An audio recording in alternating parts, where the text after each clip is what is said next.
Bollywood superstar Kajol का शादी से मुतल्लिक दिया गया बयान, उनके शौहर अजय देवगन का रद्द-ए-अमल आ गया। काजोल ने एक यूट्यूब चैनल पर गुफ्तगू के दौरान मोहब्बत के बदलते नजरिए और नए दौर के रिश्तों पर खुलकर अपने ख्यालात का इजहार किया।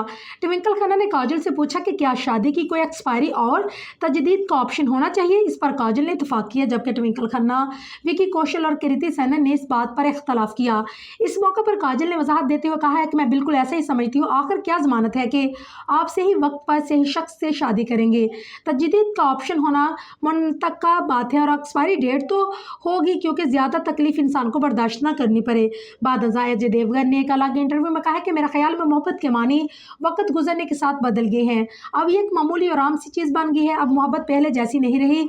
लफ्ज़ मोहब्बत या आई लव यू इतना ज़्यादा और बेमकसद इस्तेमाल होने लगा है कि इसका मकसद ही खो गया है। हमारे अहद में आई लव यू कहना एक आम सी बात है।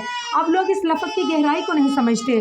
अदाकार ने इस बात से इत्तफाक किया कि माजी की जनरेशन मोहब्बत को अजीम खलूस समझती थी, लेकिन अब लोग कार्ड पर साइन करते वक्त 1000 दफ़ा संजीदा होते थे, लेकिन अब हर मैसेज में हार्ट इमोजी पे अख्ताम पजीर लाभ भी होता है। वाज़ेह कि काजोल और हृदय की पहली मुलाकात 1995 की फिल्म हलचल के सेट पर हुई थी, जिसके 4 साल बाद दोनों ने शादी कर ली थी।